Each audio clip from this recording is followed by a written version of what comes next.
And we're back with some more Factorio. Last episode we finished off Blue Science, got ourselves a tank up and running, and are generally having a good time. But before we start getting into the last three sciences, I thought we should do a mild detour just for a moment to maybe point out some of the things that unexpectedly get people when they move into this section of the game. This here is the four sciences we're currently producing: red, green, black, blue. And this is how much resources it takes to make them. Well, we're only looking at iron and copper. We don't care about coal or oil or anything like that. And this here is just a sort of a graphical indication of how many belts we need. So that's 1, 2, 3, 4. That's 1.4 yellow belts of iron plate is required to make all four of these sciences at a rate of 45 science per minute. You're trying to target here one science every or a second, so it takes 5 seconds to craft one red, so you usually make 5 of them. However, since these assemblers only work at 75% speed, this means you make about 45 red science and 45 of all the others, assuming you keep the ratios all the same. So that does not seem that bad. However, let's jump over and look at the new sciences we're about to produce. Purple and yellow. This is how much resources it takes per second to make 45 of either one of these. Either one, not both. Just either one. You will notice that the amount of resources it takes is greater than all four of the previous sciences combined. This is what's going to hammer you. You won't see it coming, you won't really notice, you'll just be building stuff, and then all of a sudden you're going to run out of iron, you're going to run out of copper, you're going to run out of green circuits, red circuits, all that stuff. When it comes time to produce these sciences, you are going to want to scale up massively. However, there are ways you can help yourself out to make sure that you don't run out of resources, because this is, if you just dive right into these, it can be a problem. So we're going to look at productivity modules. Now, productivity modules are not amazing when you look at them at first. If you look at it here, it increases your productivity by plus 6%. As it increases, you'll have 2 bars here. See those 2 bars at the bottom? Every time you produce one green circuit, this will go up by 6%. And once it hits 100%, you will get an extra item for free. Now, it doesn't seem like a lot, but if you just put modules in your copper wire, your green, red, and blue, and in the actual science assembly machines themselves, this will drop your resource consumption. Now, these are the exact same transport belts as were up here, but we've had to remove some of the resources because it takes less to produce them now because we're using productivity modules. And because of the sort of compound interest effect, we get 7 or 6% more green circuits, which means it takes 6% less of them to make the red, and then we get 6% more red, which means we need 6% less. Just the way it ripples on, this is how much resources we can save. Not only that, once we start getting into this, there's a couple of sciences in this section that can help us out. The 2 sciences that can help us out is we can get, well, level 3 assemblers. Level 3 assemblers will allow us to stick in 4 productivity modules instead of just 2. This increases the efficiency we can grind out of each one of them, which reduces our resource consumption even more. This is what we saved up here. This is how much savings we get on top of that if we cram even more modules in. So it sort of behooves us to get into these as quickly as possible to help ourselves out. Not only that, though, the moment we do start getting into these sciences, there's the key one of level 3 assemblers, but there's also level 3 productivity modules. Which brings us down to our final section. This is how much resources we can save if we get up to level 3 productivity modules in these devices. You'll notice that's a massive saving on copper and iron over here. We literally have the amount of resources over here it takes to make yellow science. Here, not quite so much. It's just this one, the purple science doesn't require blue circuits, so it's not actually quite as much savings, but you will save in other areas. We'd have to do something with oil and plastic and all that stuff as well.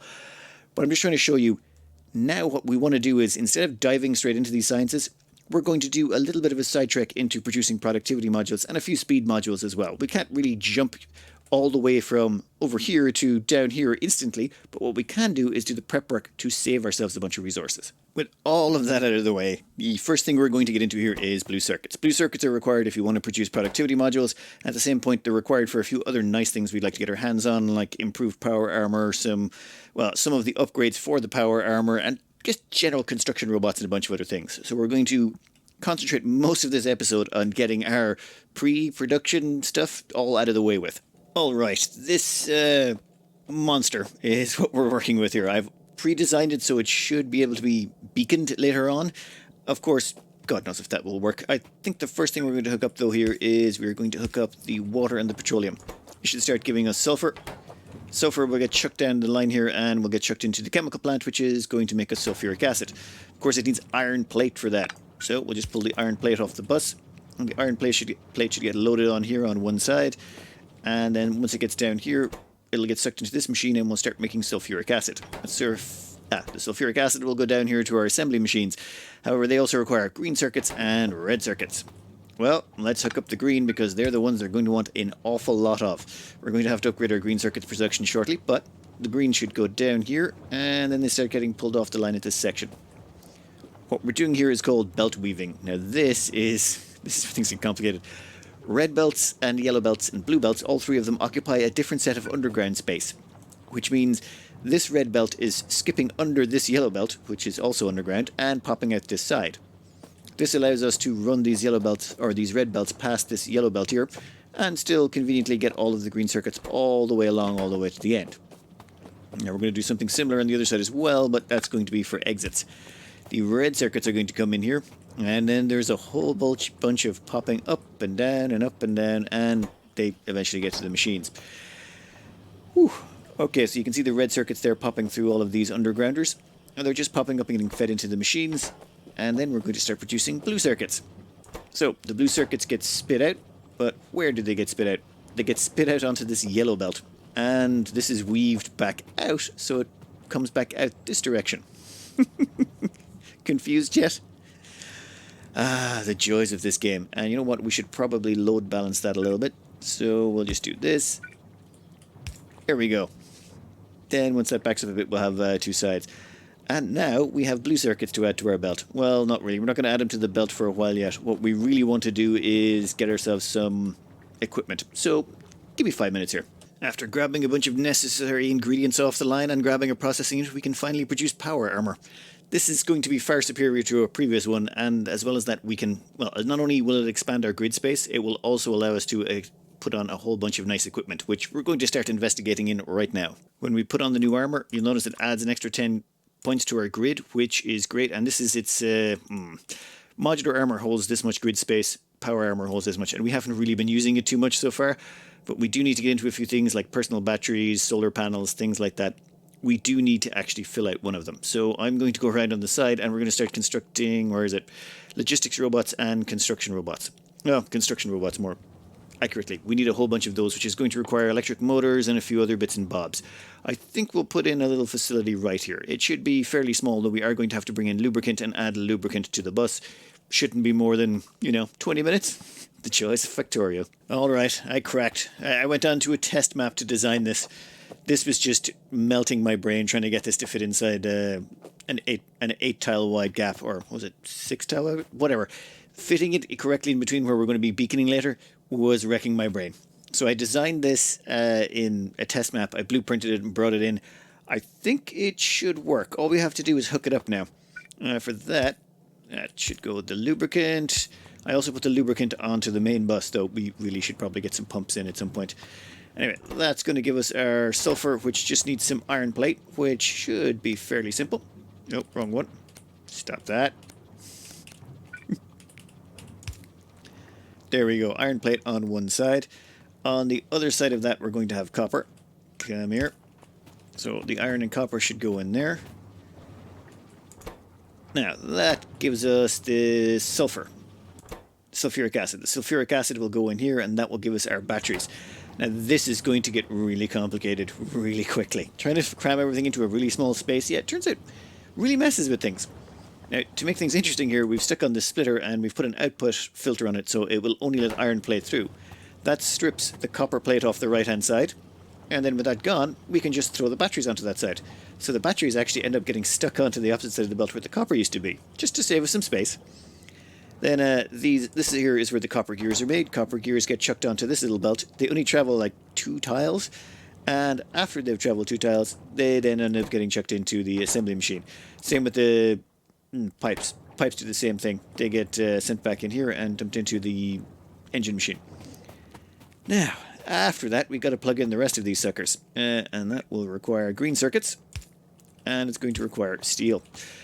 So, green circuits and steel will come through here, and they're going to get up as far as this machine, which needs steel to produce the engines. Here comes that steel now. Boom, engines will be created. Now, once those engines are created, they get... Where do they go? Damn it, where did I put them? Wait, I figured this out. They get chucked out of this machine here, go onto this undergrounder. Undergrounder sends them over here. We're just basically using little batches of undergrounder to move stuff from one to the other. Now, the reason we don't put a space between them and just use direct insertion is we're trying to keep them in line with where the beacons are going to go in later. So for that reason, you try and cram them in.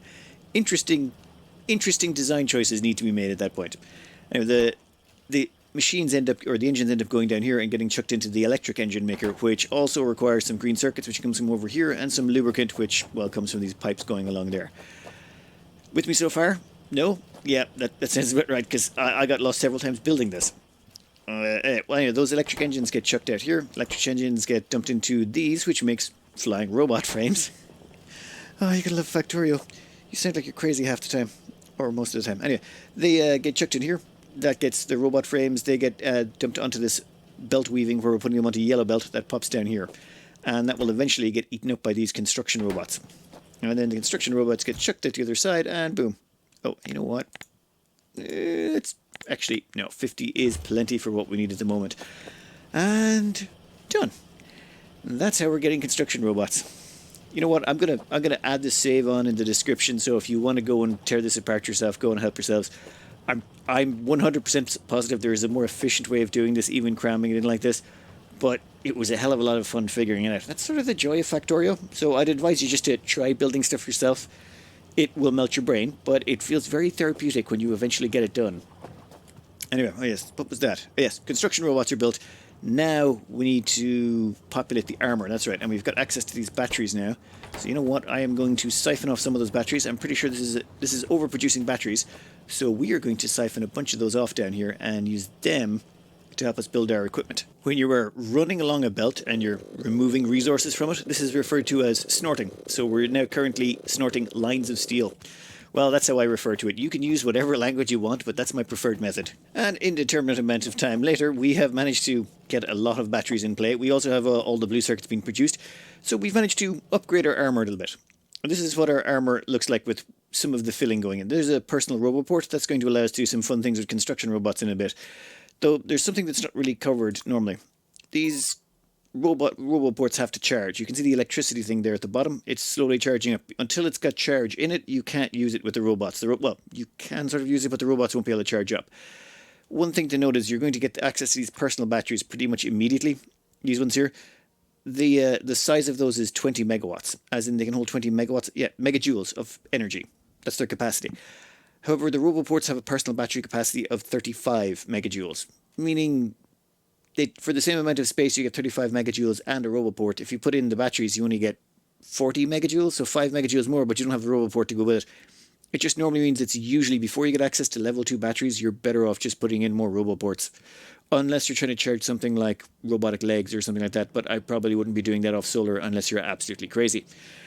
Anyway, because we're using the Afraid of the Dark mod, I installed it so everyone could see everything at night. That's the only mod we're running, is the Afraid of the Dark mod. That was just installed so that when it's nighttime, the map doesn't look so horribly dark for everyone watching. But we are going to chuck in personal Mark II battery right here. That should allow us to store a whole bunch of power. And I think we're going to go with a few more personal roboports as well. And maybe some more solar panels. There we go. 4 roboports, a lot of little portable solar panels, a personal Mark II battery, and some night vision. I'll probably use on the perfect night vision glasses, but I want to see exactly how these work before I switch over to the mod version ones. If the regular ones are good enough for night vision, I might leave them on. I'd prefer to stick as close to vanilla as possible.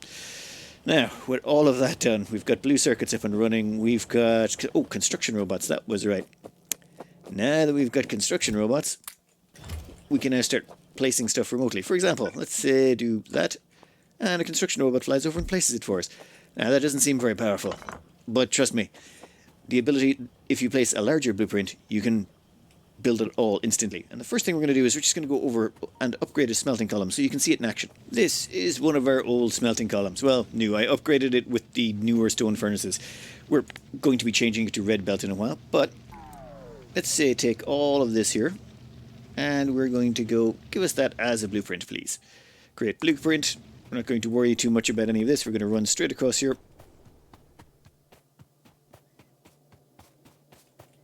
And then we're going to place the blueprint down. Right about, oh damn it, there's a tree in the way.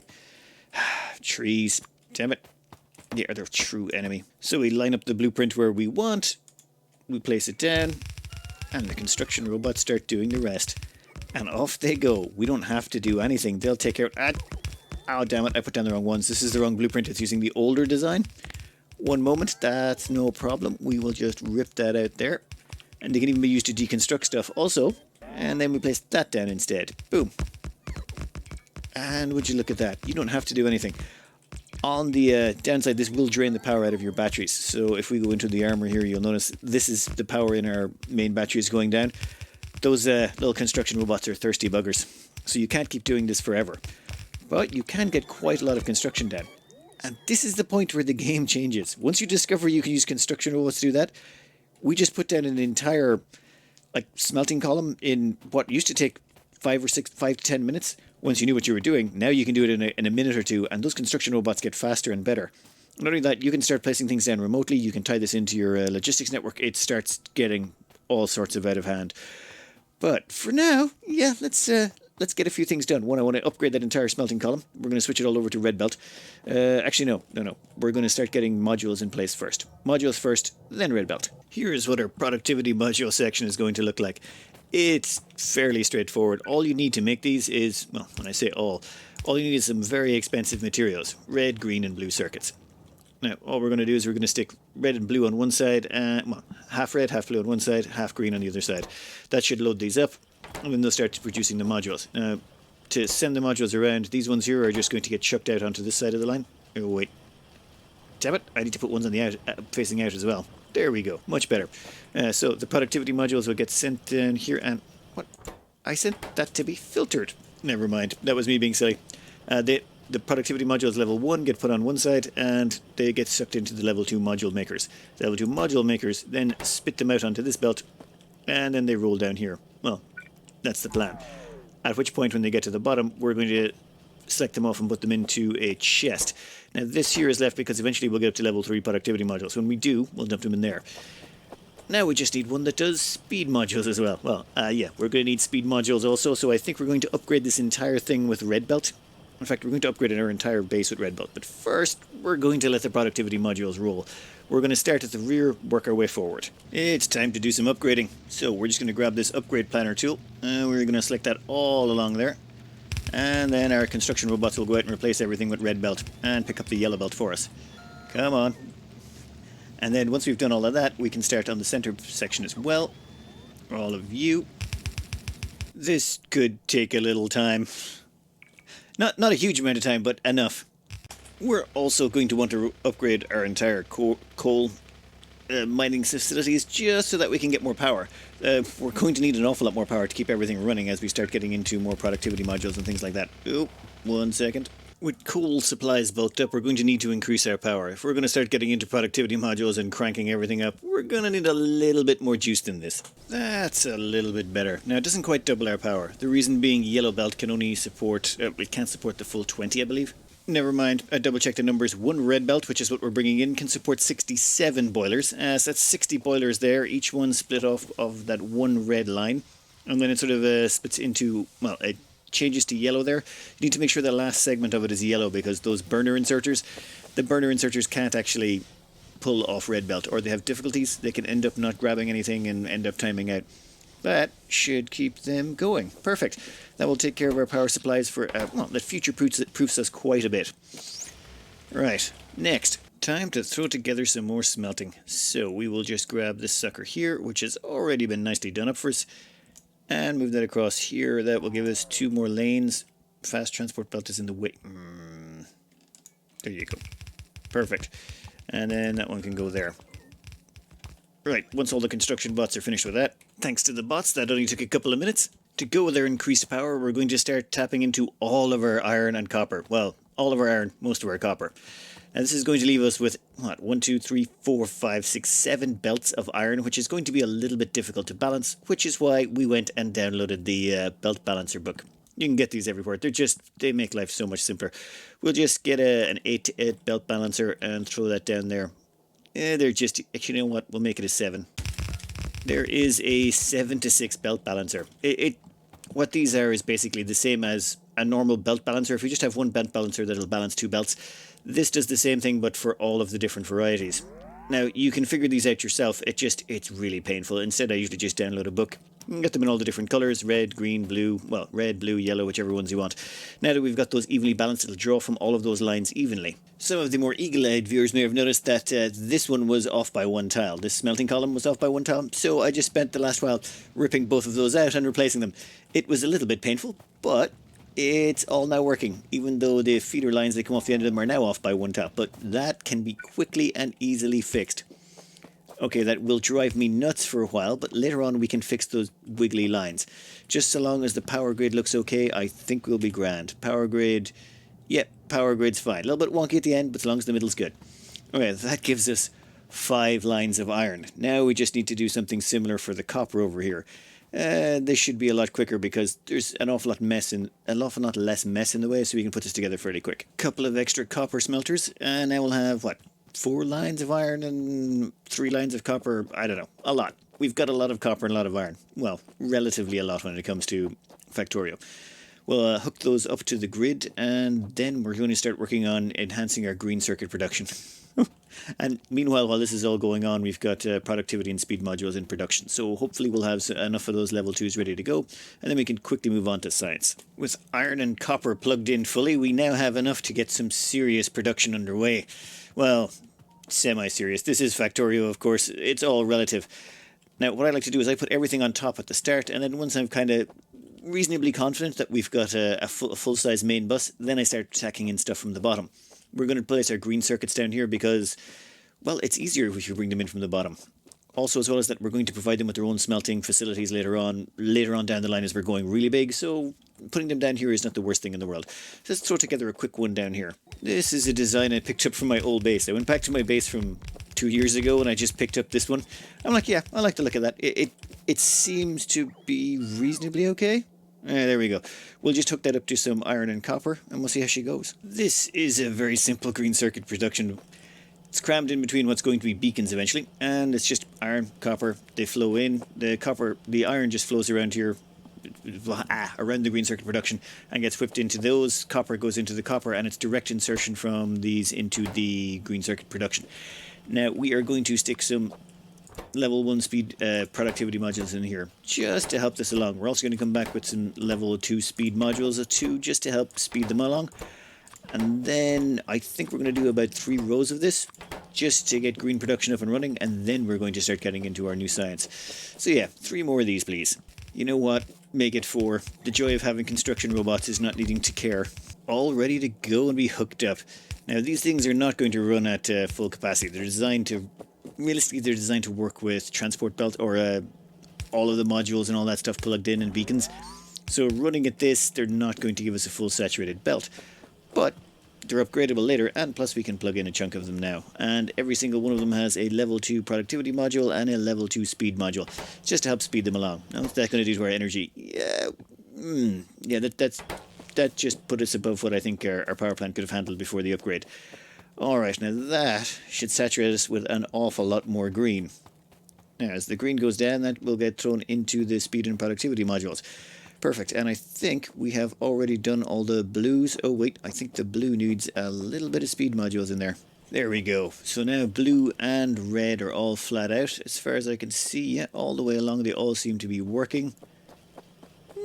Nice. Now it's time to get into sciences. After all of that sidetracking and putting together all of that, that was just so that we could get into science, at least with something behind us. Now, just let me double check a few things here. So I may have got a little bit sidetracked on the way to science. While I was trying to do it, I sort of thought I'd recorded some footage, but I hadn't actually turned on my recording software. Alright, I decided that I wanted to main bus sulfuric acid. Sulfuric acid is quite useful for several reasons, mainly for batteries, which we're going to need a lot of, and also for blue circuits, which we're going to need a lot of. So I thought we would just main bus it.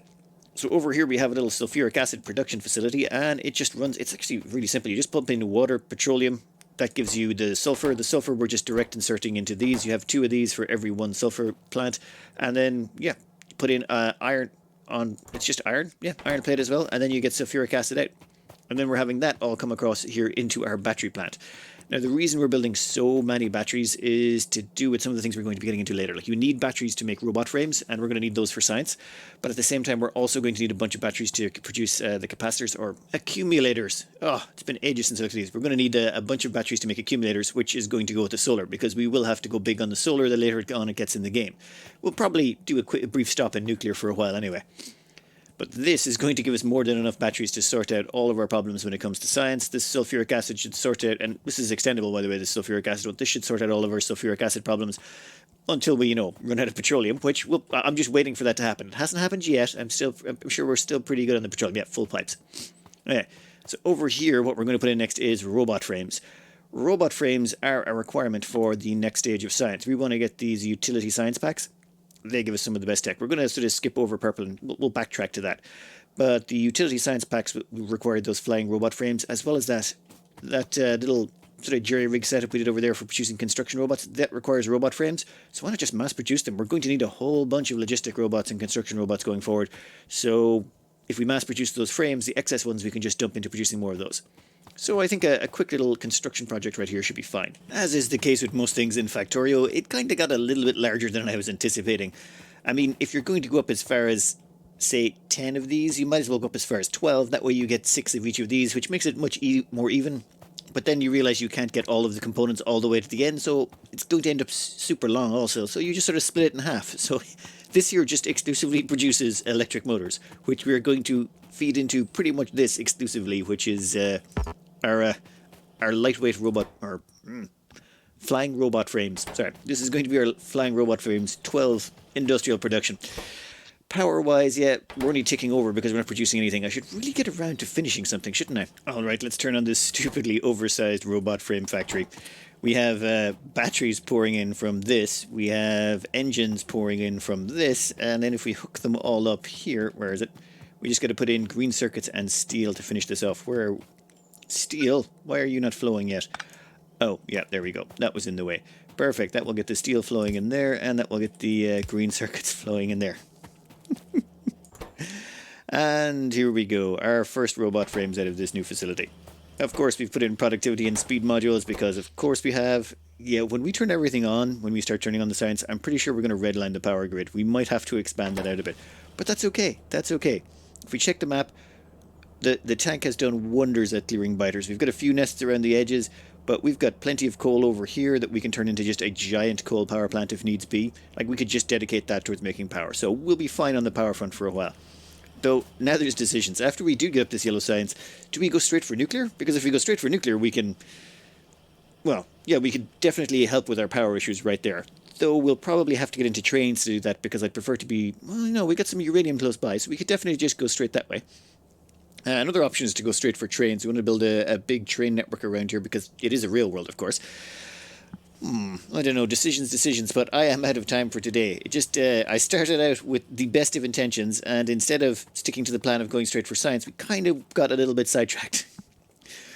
But on the bright side, we built all of this today. Where is it? This is what we got done today. Blue circuits, construction robots with a few other minor things on the side, productivity and speed modules, we main bust sulfuric acid. Also, we main bust batteries, and now we have main bust, what do you call these things again? Flying robot frames? Yeah, I can never remember the names of those. Oh, I never put on the outputs for these, did I? Also, I added in lights. It seems some people can't live without lights in their factory, though I find once I get night vision, I don't care, but some people really... It really concerns them, especially when you're trying to view the map at night. So I've added a bunch of lights in just to be on the safe side, though don't look over here too closely. I'm getting around to it. Oh, and as for belt balancers, I just thought I'd cover a quick thing as to why you do them. Actually, the coal is probably the best example of why we do them.